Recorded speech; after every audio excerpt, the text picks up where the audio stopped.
या तिसऱ्या धड्यावरचे स्वाध्यायाचे प्रश्न देणार आहे मी, बरोबर आहे. आणि हे स्वाध्यायाचे प्रश्न दिल्यानंतर तुम्ही लिहून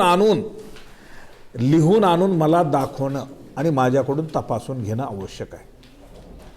आणि हेच लक्षात घ्या, तुम्ही जेवढं सांगितलं तेवढं केला तरच 11वीला इंटरनल मार्क्स माझ्या विषयाचे मी देतो. लक्षात आलं काय म्हणतो. उदाहरणार्थ प्रॅक्टिकल आहे का इंटरनल दुसरे मार्क्स आहेत, हे सगळे मी माझ्या पद्धतीने, समजा उदाहरणार्थ प्रश्न मी दिलेले आहेत, मी प्रश्न देतो तुम्हाला, उत्तर तुम्ही मात्र लिहून आणणं अपेक्षित आहे. इथून इथपर्यंत उत्तर यायचा हे लिहा असं मी सांगितलं, ते तुम्ही लिहून आणून मला दाखवावं. लक्षात आलं. पुस्तक काढा, पुस्तकातून सुरू करतो. या ठिकाणी बघा, या ठिकाणी पुस्तकातून या ठिकाणी पहिलाचा प्रश्न या ठिकाणी आहे कोणता बघा. नंबर 1 पहिला प्रश्न, चूज द करेक्ट ऑप्शन. बरोबर आहे, योग्य पर्याय निवडा असं त्याने सांगितलेलं आहे. काय म्हणलेलं आहे, योग्य पर्याय निवडा सांगितलेलं आहे. बघा वाचतो. Which is the dominant phase in the pteridophyte. टेरिडोफाइटमध्ये डॉमिनंट फेज कोणती आहे. काय म्हणतंय, कॅप्सूल, गॅमेटोफाइट, स्पोरोफाइट, एम्ब्रिओ. आता डॉमिनंट फेज कोणती आहे म्हणलं तर स्पोरोफाइट आहे, कारण हे गॅमेटोफाइट, एम्ब्रिओ वगैरे जे ना ते लहान स्टेज आहेत, ते प्लांट पूर्ण परिपक्व झाल्यानंतर त्या ठिकाणी तो स्पोरोफाइट त्या ठिकाणी स्टेज होते असा त्याचा अर्थ आहे. सीला राईट करा. ओके, पुस्तकातच करा त्या ठिकाणी. चला त्याच्यानंतर B, the tallest living gymnosperm among the following is. आता जिम्नोस्पर्म मध्ये टॉलेस्ट कोणता तुमच्या पुस्तकात मी शिकवलंय, लहानातलं लहान आणि मोठ्यातलं मोठं कोणतं ते तुम्ही बघायचं त्या ठिकाणी. मग त्याच्यामध्ये त्या ठिकाणी काय, सेक्युया सेम्पेरिव्हेरन्स. बरोबर आहे, हा पहिलाच राईट करा. ए पर्यायच राईट करून टाका त्या ठिकाणी. बरोबर आहे. त्याच्यानंतर त्याच्यामध्ये पर्याय बाकी दुसरे दिलेले मग कोणतं दिलं, टॅक्झोडियम, मर्कोरंटम असं आहे, मॅझिया, पेग्मिया, जिंगोबा, बायलोबा, हे सगळे. आता तुम्हाला मी सांगतो की आपल्याला नाव उच्चारायला थोडं डिफिकल्ट जातात बरं का, कारण हे शास्त्रीय नाव आहेत आणि शास्त्रीय नावासाठी ग्रीन आणि लॅटिन लँग्वेज वापरलेली आहे. आपली इंग्रजी सुद्धा नाही. हे मी आता उच्चारलो ना, ते इंग्रजी सुद्धा नाही. कारण क्लासिफिकेशन शिकवत असताना मी शिकवलेलं आहे, त्याच्यामध्ये सांगितलेलं आहे. काय शिकवलेलं त्याच्यामध्ये की हे नॉमेनक्लेचर करत असताना त्या ठिकाणी त्यांनी भाषा वापरलेली ग्रीक आणि लॅटिन लँग्वेज. आता त्याचा इतिहास काही सांगत बसत नाही, बस झालं. चला त्याच्यानंतर बघा, इन ब्रायोफाइट काय आहे, sporophyte and gametophyte generation are independent. B पर्याय, sporophyte is partially dependent upon the gametophyte. C पर्याय, gametophyte is dependent upon the sporophyte. D ginkgo biloba असं पण त्या ठिकाणी उच्चार आहे. त्याच्या पर्याय त्याचा बी राईट आहे, बीला राईट करा. ओके. आता डी आहे, ए कॅरेक्टरिस्टिक्स ऑफ अँजिओस्पर्म इज. अँजिओस्पर्मचं कोणतं गुणवैशिष्ट्य आहे. आता मी डायरेक्ट, आता हे तर बाकी त्याचे गुणधर्म आहे त्या ठिकाणी. सर्वात महत्वाचं म्हणजे डी पर्यायला राईट करा, डबल फर्टिलायझेशन. सीड फॉर्मेशन होतं, रेडियल वॉस्क्युलर बंडल्स आहेत, कोलॅटरल त्या ठिकाणी वॉस्क्युलर बंडल्स आहेत बघा. मात्र अगोदर double fertilization is the characteristics of angiosperm. Double fertilization हे अँजिओस्पर्मचं वैशिष्ट्य आहे. ओके, चला झालं. डीला राईट केलं. E, in angiosperm and gymnosperm resemble in living. A पर्याय, vessel in wood, mode of nutrition, siphonogamy, nature of seeds. बरोबर आहे. त्याच्यापैकी या ठिकाणी मोड्स ऑफ न्यूट्रिशन, याला राईट करून टाका असा त्याचा अर्थ आहे. ओके झालं. आता आपला पिरियड आता इथून सुरू झाले, कळालं ना. अधिकृत आपण इथून होतं, आता ते एक्स्ट्रा टाइम होतं म्हणून ते आपण घेतलं, ते म्हणून आता चिंता नसावी. चला त्याच्यानंतर आता बघा दुसरा प्रश्न या ठिकाणी, how you place the pea jowar fern at its proper systematic position. मग कशाचं म्हणतंय, वाटाणा ज्वारी फॉर्म प्लांटचं प्रॉपर सिस्टमॅटिक पोझिशन म्हणजे त्यांचं वर्गीकरण करा.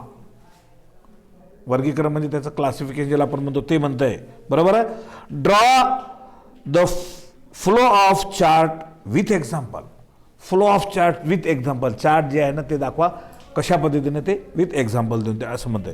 तर या ठिकाणी आता बघा, या ठिकाणी तुम्हाला आता त्याच्यामध्ये पुस्तकात लिहितात का वेमध्ये लिहितात ते बघा. या ठिकाणी मी पी प्लांटचं देतो, वाटाण्याचं देतो, किंवा खाली जागा असेल तर त्या ठिकाणी थोडे लिहितं तर लिहा. मला वर्गीकरण लिहायचं आहे. 1 2 3 4 पॉईंट, मग त्याच्यानंतर असे एक वेगळे पॉईंट. तर या ठिकाणी बघा, पीचं संदर्भ देत असताना किंगडम प्लॅन्टी. किंगडम वर्गीकरण कसं लिहायचं या ठिकाणी हे बघा. Kingdom Plantae, right. त्याच्यानंतर सब किंगडम. सब किंगडम हेच पुन्हा डबल लिहायचं. बरोबर आहे.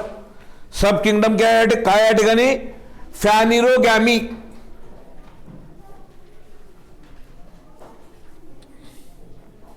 फॅनिरोगॅमी स्पेलिंग सांगतो बघा. फॅनिरोगॅमी म्हणजे बिया येणारे वनस्पती. PHANEROGAME,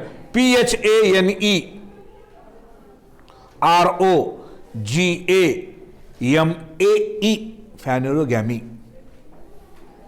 right. झालं. त्याच्यानंतर डिव्हिजन.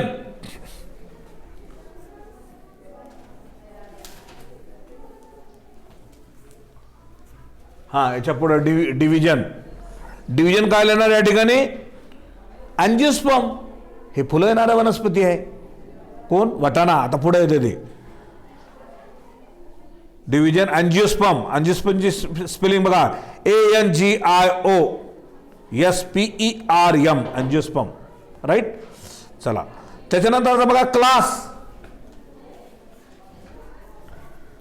याचा काय क्लास आहे या ठिकाणी, डायकॉटिलिडॉनी. द्विदल वनस्पती आहे. DICOTY, डायकॉटिलो, DICOTYLEDONAE,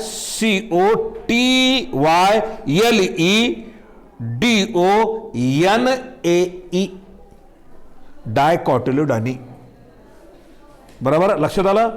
त्याच्यानंतर आता स्पेसीज.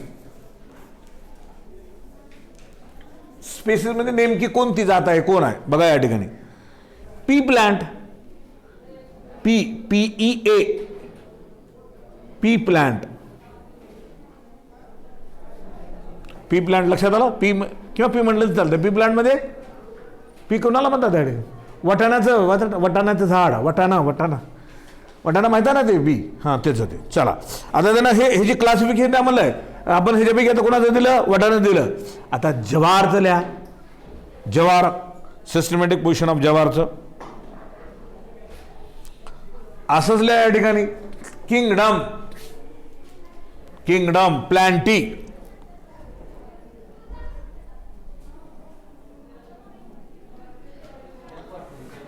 सब किंगडम, फॅनिरोगॅमी, कारण हे सुद्धा बी येणारा वनस्पती आहे. फॅनिरोगॅमी. डिव्हिजन अँजिओस्पर्म, हे सुद्धा फुलं येणारा वनस्पती आहे, त्याच्यासारखंच आहे. मात्र आता इथं क्लासमध्ये मात्र फरक आहे. इथं डायकॉटिलिडॉनी होतं तर इथं कोणतं येईल आता, जवार कसं येईल, करेक्ट आहे, मोनोकॉटिलिडॉन. जवार कोणतं येईल, मोनो. लिहा त्याच्यामध्ये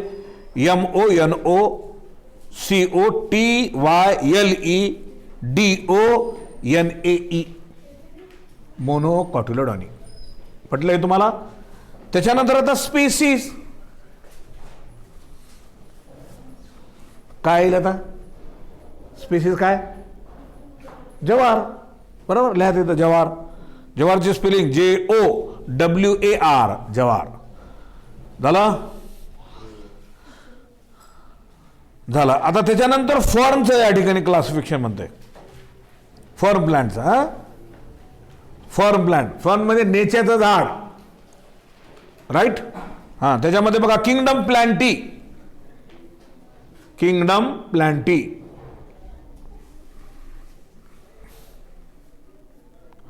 आता सब किंगडम, फॉर हे बिया येत नाही त्याला, बिया येणाऱ्याला फॅन्युरोगॅमी म्हटलेलं आहे आपण, आणि बिया न येणाऱ्यांना काय म्हटलं सांगा बरं भाऊ. हा करेक्ट आहे, लिहा क्रिप्टोगॅमी, CRYPTOGAMAE,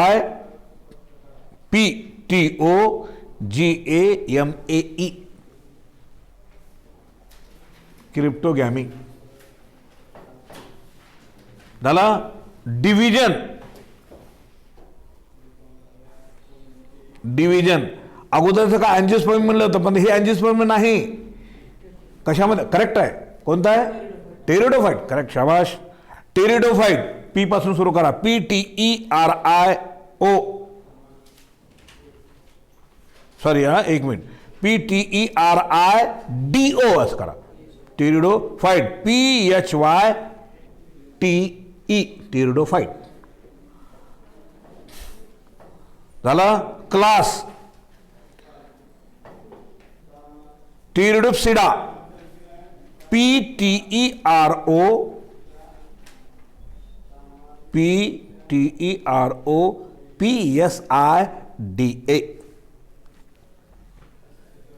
झाला. आता स्पेसीज, स्पेसीज काय, स्पेसीज ह्याची फॉर्म प्लांट. झालं, सोपं झालं. हा प्रश्न संपला. आता त्याच्यानंतर तिसरा प्रश्न बघा, कंप्लीट द फॉलोइंग टेबल. आता काही टेबलमध्ये तुम्ही जागा भरायची त्यांनी त्या ठिकाणी सांगितलेलं आहे, लक्षात आलं. त्या टेबलमध्ये जागा आता काय भरायची या ठिकाणी बघा. एक ग्रुप दिलेला आहे, काय दिलेलं आहे, अल्गीचं ग्रुप दिलेलं आहे, बरोबर आहे. अल्गीच्या ग्रुपमध्ये त्या ठिकाणी काय, इकडं क्लॅम्डो, क्लोरोफायसी, त्याच्यानंतर फॅकोफॅसी, रोडोफायसी, बरोबर आहे. हे अल्गीचे ग्रुप आहेत एकीकडे, आणि नंतर खाली नंतर दिलेलं आहे स्टोर्ड फूड, साठवलेलं अन्न. या अल्गीमध्ये वेगवेगळ्या अल्गीमध्ये कोणतं असतंय. क्लोरोफायसीमध्ये स्टार्च आहे, बरोबर आहे, तिथे दिलेलं आहे ते ऑलरेडी. मात्र पुढे काय केलेलं आहे, फिओफायसीमध्ये दिलेलं नाही ना, तुम्ही लिहा म्हणते तिथे ते. आता तिथे लिहा, त्यामध्ये बारीक बारीक तीन आहेत. मॅनिटॉल आहे, स्टार्च आहे, MANITOL, मॅनिटॉल, स्टार्च.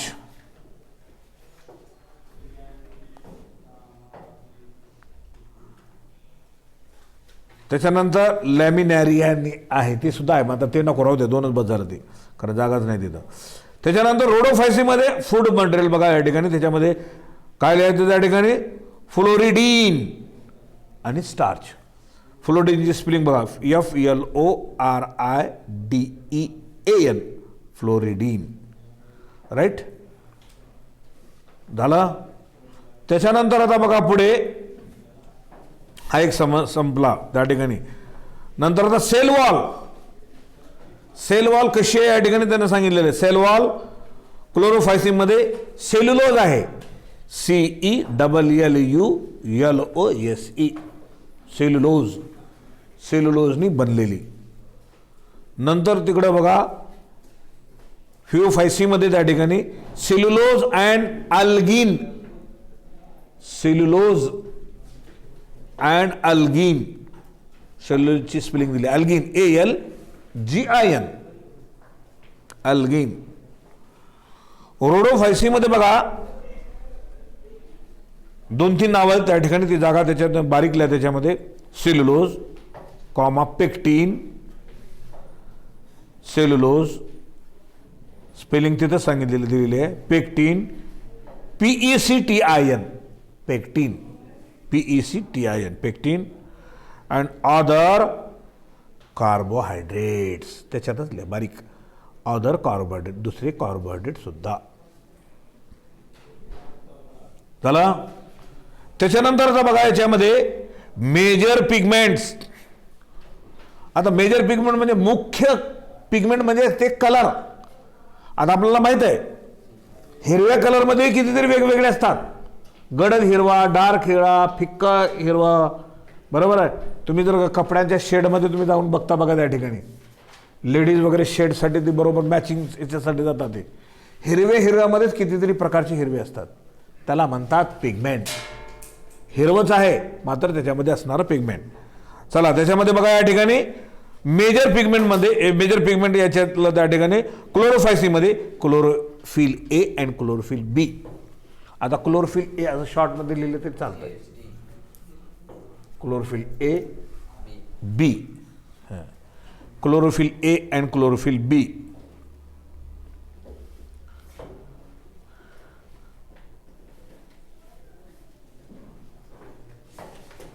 फायलोफॅसीमध्ये बघा याच्यामध्ये chlorophyll A comma chlorophyll C.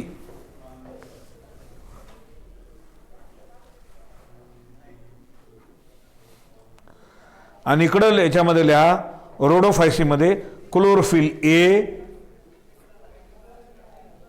Chlorophyll A D and phycoerythrin. आता फायको एरिथ्रीनची स्पेलिंग बघा PHYCOETRYTHRIN.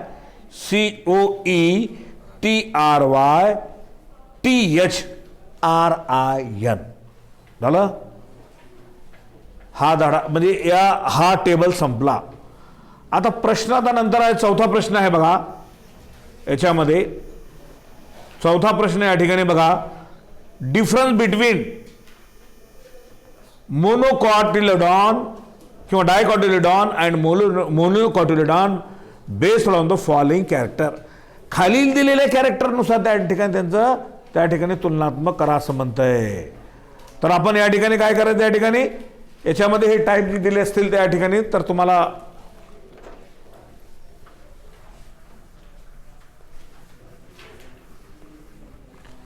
याच्यामध्ये असं या ठिकाणी तयार करा. हे कॅरेक्टर्स आहेत बरोबर आहे आणि हे डायकॉट आहे आणि हे मोनोकॉट प्लांट आहे. Monocot plant.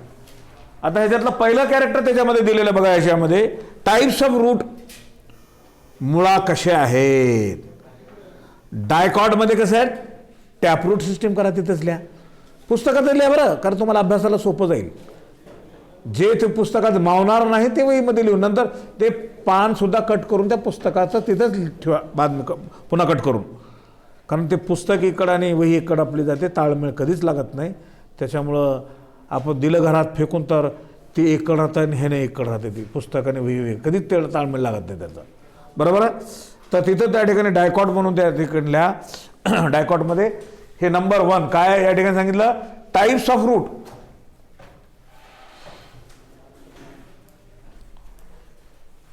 Types of root कोणत्या आहे त्याच्यामध्ये टाईप कसले त्या ठिकाणी टॅपरूट सिस्टीम असते.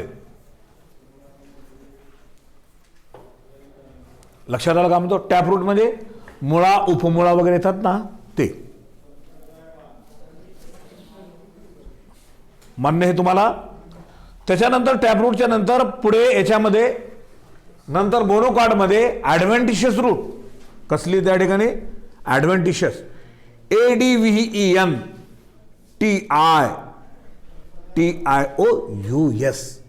ॲडव्हेंटिशियस. झाला. आता बी नंतर की एक दुसरा मुद्दा जे काही असेल तर दुसरा कोणता आहे या ठिकाणी त्याच्यामध्ये दुसरा कोणता आहे व्हेनेशन ऑफ लिव्स. पानं कशी आहे त्याचे.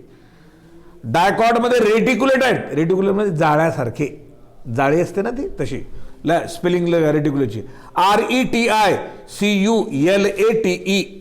रेटिक्युलेट त्याला म्हणतात.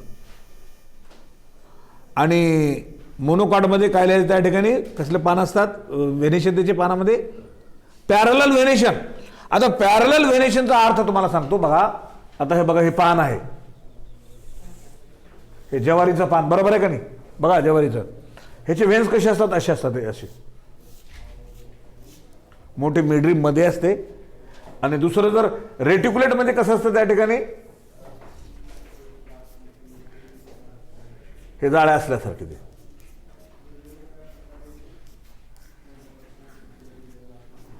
राईट, हे जाळे असल्यासारखे. मात्र आपल्याला मुख्यत्व करून हे आपल्याला दिसेल हे, आणि हे असे दिसेल या ठिकाणी. हे जर बारकाईने जर बघितलं तर त्याच्यामध्ये दिसतं, त्याला रेटिक्युलेट असे म्हणतात. कळला मुद्दा हा? चला पुढे. नंतर आता बघा सी आहे सिमेट्री ऑफ फ्लॉवर. फ्लॉवरची पोझिशन. काही अडचण आहे का तुला? नाही, आपसामध्ये बोलता येते. काही विचारते ना तुला? काही अडचण विचारत चला काही. हां, नाही ना? हां, चला पुढे. आता बघा या ठिकाणी सिमेट्री ऑफ फ्लॉवर काय आहे. आता ह्याच्यामध्ये डायकॉटमध्ये लिहा लार्ज पेंटामेरस. लार्ज लिहा त्याच्यामध्ये, लार्ज पेंटामेरस. पेंटामेरसची स्पेलिंग सांगतो, PENTAMERUS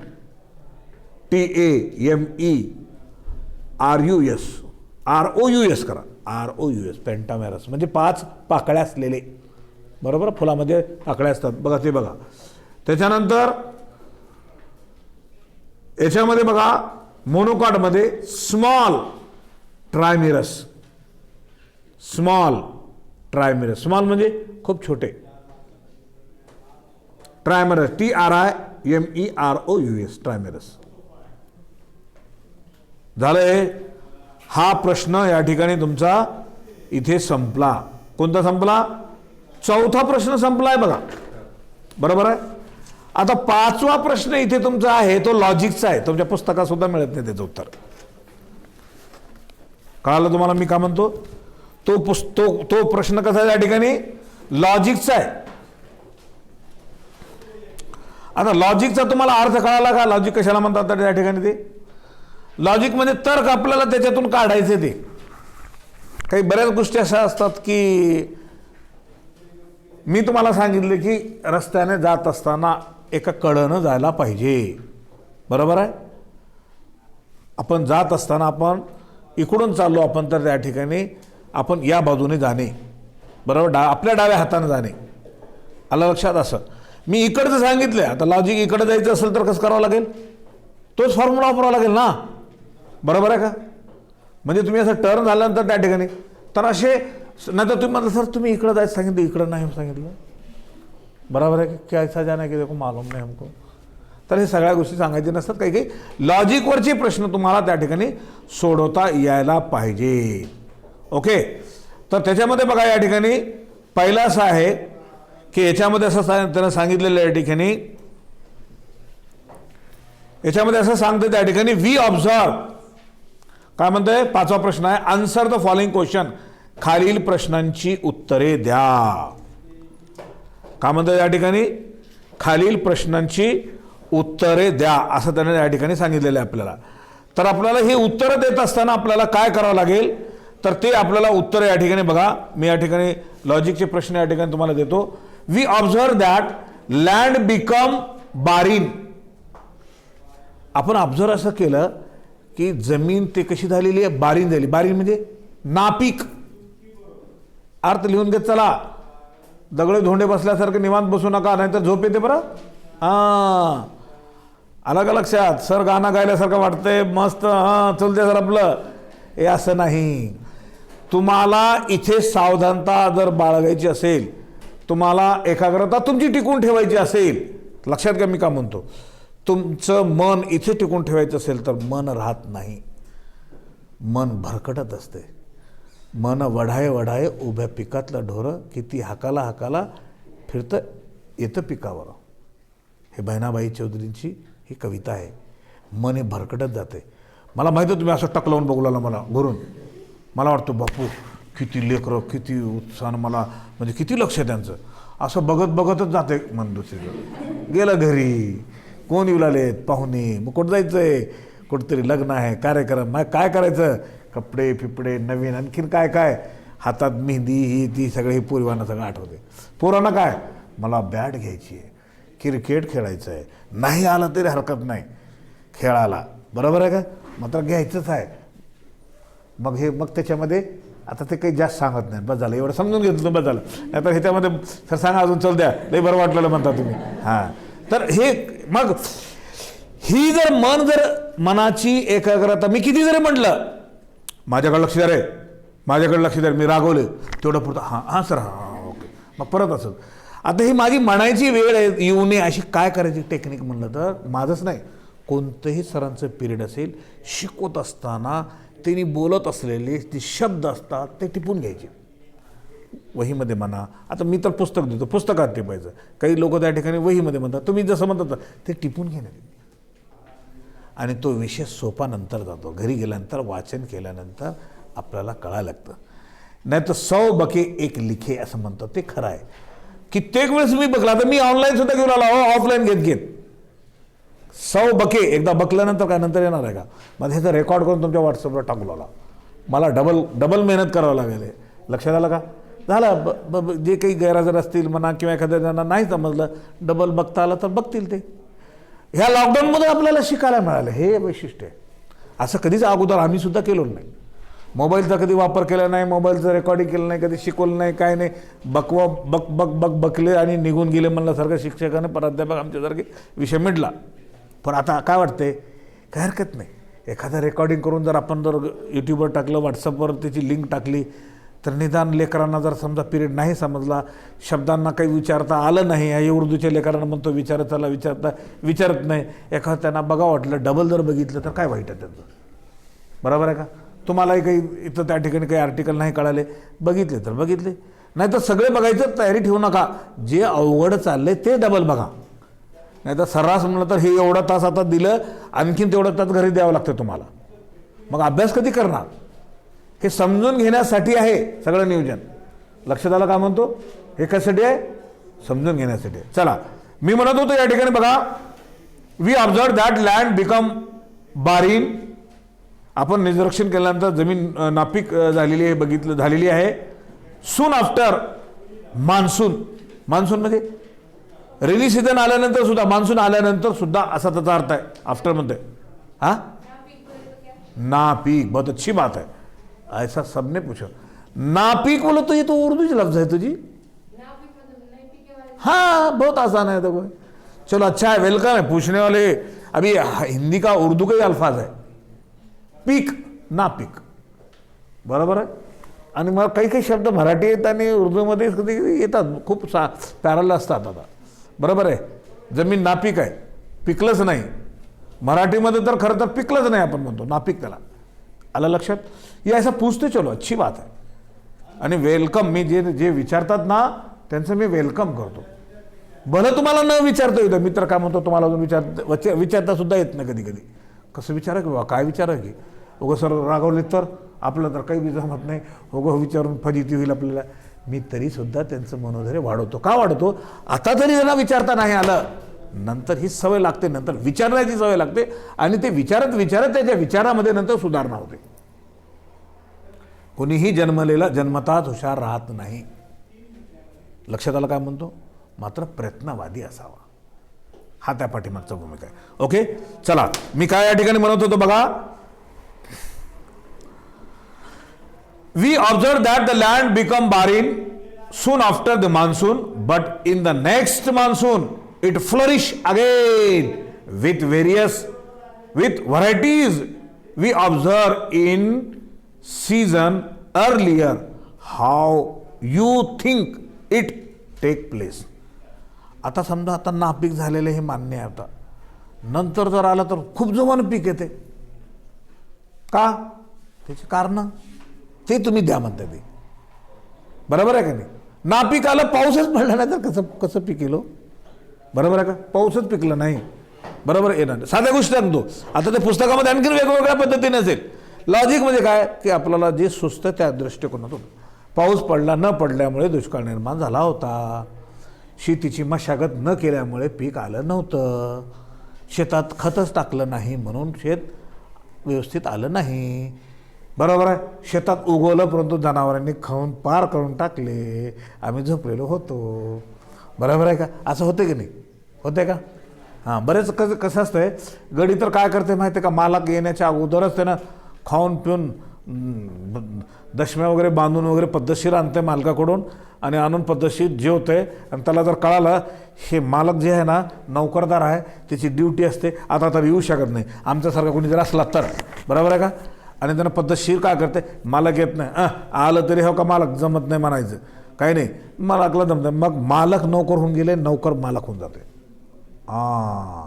कारण त्यांना मध्ये जर सोडून जर गेलं तर मालक काय म्हणतो, गुलाबजामुन खाऊ, तसं करू नको बाबा, तसं करू नको, तुझी काही अडचण आहे का, अडचण, हां तेच म्हणलं राव, नाहीतर आपल्याला जमना मालक, हे काय तुमचे काढायचे आपलं. मग तर आता त्याला नोकरी करणारा माणसाला शेती जमतच नाही ना, ते ना कसं करेल, ते पूर्ण खाऊन पार करून टाकते. लक्षात आलं काय म्हणतो. गरीब आणखीन एखादा तर नोकरदार गरीब राहिला आपल्या डागेसर सारखं, डागेसर माहिती आहे ना, डागेसर माहिती आहे का, ते गरीब सज्जन माणूस आहे. त्याने काय केलं माहिती आहे का, की त्याने बांधकाम करत असताना, उदाहरण देतो ही आता, बांधकाम करत असताना बांधकाम करणाऱ्याला ॲडव्हान्स 10,000 रुपये दिले. त्याला मागितलं काम करताना, मालक जमत नाही बघा, त्या अगोदर पैसे लागतात, मला हे करावं लागतं, ते करावं लागतं, ती माणसं गोळावं लागतं, त्यांना बोलावं लागतं, त्यांना ॲडव्हान्स द्यावं, ते असलं काहीतरी. तिने 10,000 घेतलं, ते पळून गेलं. आणि बांधकाम त्यांच्या वेळेसच माझंही होतं बांधकाम. मी कसं केलं असेल बरं. त्याला बयाना दिला होता फक्त 100 रुपये आणि तेही पळून गेलं. ज्या कामावर गेलं होतं तिथून उचलून आणलो त्याला मी. अरे गिरगोट चल बाट म्हणलं त्याला, बस बयाना माझा घेऊन दुसरीकडे कामाला जातो. बयाना का घेतला, पायातलं पायतन काढू. असं बैमानी केलं तर त्यावेळेस असं करावं लागतं. असं करू नये, मात्र नाईलाज आहे आपला. बैमानी त्याने केली, पैसे घेतले ना तुमचे, नाही घेतलं तर ती गोष्ट वेगळी. लक्षात आलं का म्हणतो. तर अशा ना कधी कधी असं नंतर त्यांना असा नीट झाला, काम पूर्ण करूनच गेला. नंतर याद रखना, कभी कभी ऐसा वक्त भी आता है तो ऐसा भी रूप धारण करना पड़ता है. बराबर आहे. असा जर प्रसंग आला तर झाशीची राणी व्हावं लागते. लक्षात आलं काय म्हणतो, कळालं का नाही. झाशीची राणी नेहमी सावित्रीबाई असावं हे मान्य आहे मला, पण तसं जर अन्याय जर होत असेल तलवार सुद्धा उपसावं लागते. नाही तर तलवार उपसायचं नाही बरं. ही लोकशाहीमध्ये परमिशन नाही. नाही तर तुम्ही घरी जाऊन तिकडून नुसतं तलवार म्हणलं, कारण आम्ही झाशीच्या राणी होत, आमच्या सरांनी उपमा दिलेले आहेत. आता मी बघतेच, तलवार या शब्दाचा अर्थ असा कायद्याच्या दंडुकाचा वापर करणे. आता मी माघार घेतलं बरं तलवारला. नाहीतर काही एखाद्या पूर्वीनं तसं करून माझ्या सरांनी सांगितलं, म्हणलं दिला धडा का कोणाला तरी का गेलीच ग बाई असं म्हणलं. माझ्या सरांनी कालच शिकवलं मला, कारण माझ्या सरांचं मी खूप अनुकरण करते. आमचे सर खूप राईट बोलतात, करेक्ट बोलतात, मला त्यांचं ऐकायचं आहे. आणि खून केलं तुम्हाला नाही, मला हातात हातकड्या पायात बेड्या घालून पोलीस मला घेऊन जातील. नंतर लेकरांना असं शिकवलं का म्हणतील ना, बरोबर आहे का. तर मी म्हणलं कायद्यानं, आलं लक्षात. कधी कधी थोडंसं म्हणून असलं की बरं वाटतं त्या ठिकाणी, बरोबर आहे की नाही. आणि तुम्हाला भगतसिंग सांगा, नाहीतर भगतसिंग सांग, नाहीतर दुसऱ्याला मार. त्याने भगतसिंगनं इंग्रजाला सळो की पोळं करून सोडलं होतं बरं का, बंदुकीनं. तर ते हाल की बेहाल म्हणला जरा. पण तशी वेळ अजून नाही, आपण स्वातंत्र्य राहतो. त्यावेळेस पारतंत्र्याची गोष्ट होती, बरोबर आहे का. असं आहे त्या ठिकाणी. असो, तर हे मी सांगत असताना याचं उत्तर तुम्ही लिहून घ्या. उत्तर लिहून घ्या, तुमच्या वहीमध्ये लिहा आणि त्यानंतर तुमच्या त्याच्यात, कारण पुस्तकात बसणार नाही ते उत्तर. लवकर लिहा. आन्सर म्हणून नंबर 1, त्याचा मुद्दा नंबर 1 लिहा त्याच्यामध्ये. आफ्टर द मान्सून, मान्सूनच्या नंतर थॅलस प्लांट किंवा thalloid, THALLOID, thallus plants of bryophyte, pteridophyte and some herbivorous plant,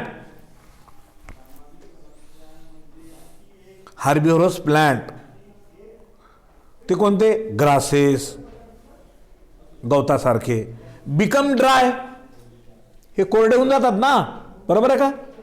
हिरवेगार राहत नाहीत उन्हाळा पडला तर त्या ठिकाणी मान्सूनच्या नंतर. Number 2, spores of the cryptogams, spores of cryptogams, namely bryophyte and pteridophyte, bryophyte, pteridophyte. In that area,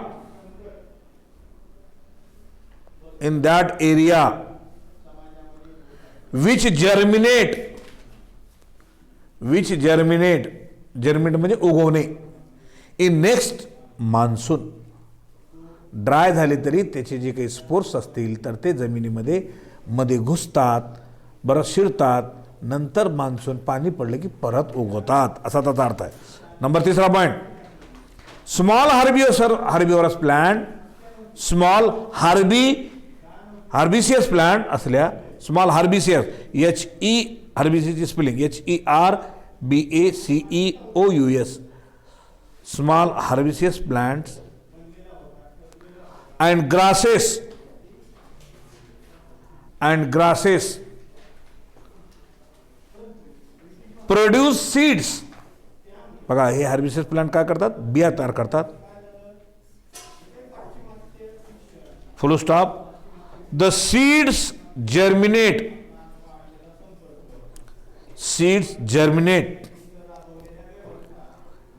and water is available. and water germinate म्हणजे उगवणे. and when water is available, ज्यावेळेस पाणी उपलब्ध होईल, कधी, during the next rainy season. during during the next rainy rainy season SEASON rainy seasons. पुरावा होता. 4, liver LIVER worth WORTH and hornwort हे प्लांट आहेत, पुस्तकामध्ये नाव आहे त्यांचे. Horn HORNWORTH horn. Grow well in कुठं ग्रो होतात, moist and sandy place. Moist म्हणजे ओलसर जागा, MOIST मॉइस्ट. सॅडी म्हणजे सावली असलेला भाग, सॅडी प्लेसेस PLACES. झालं. नंबर 5 मुद्दा त्याच्यातल्या, टेरिडोफाइट मेनली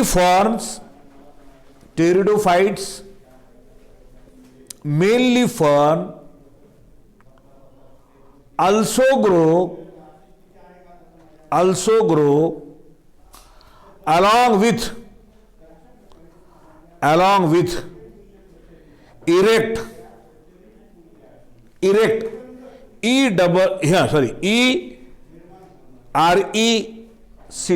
erect म्हणजे ताठ. लिफी पान असलेले mosses MOSSES mosses during monsoon season.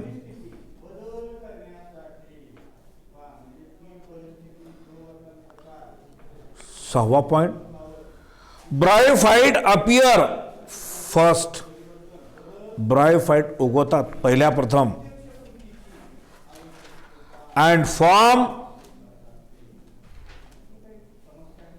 and form the ground vegetation.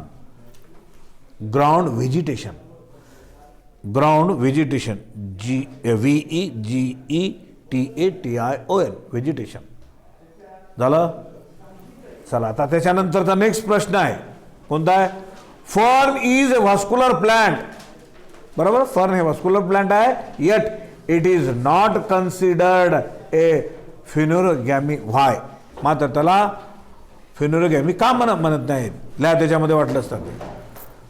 Answer लिहा. Number 1, fern is a pteridophyte.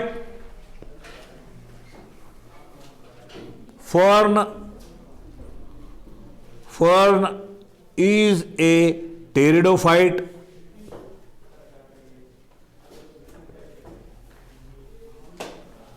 And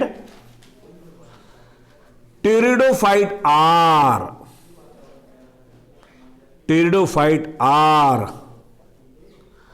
regarded as first vascular VASCULAR vascular land plant करा. Land म्हणजे जमिनीवर येणार, LAND जमिनीवर.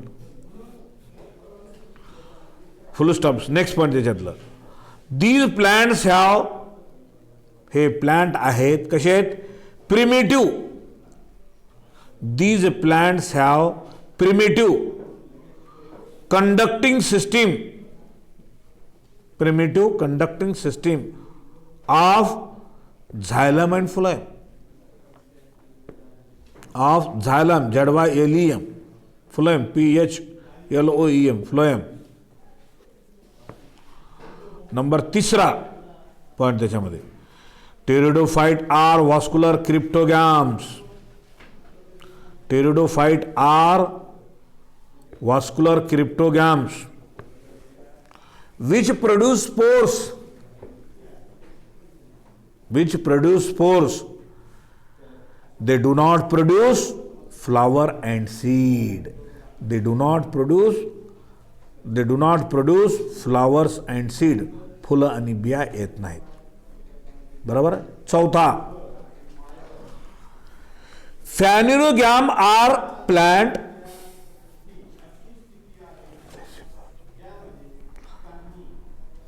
Phanerogames are plant which passes POSSES passes vascular system VASCULAR vascular system SYSTEM system, but they also produce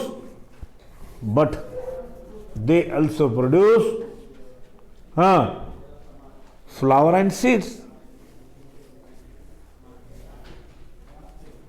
झालं. Next point, fern are therefore considered as cryptogams. म्हणून फर्नला का म्हणतात, so the fern are considered as क्रिप्टोगॅम्स.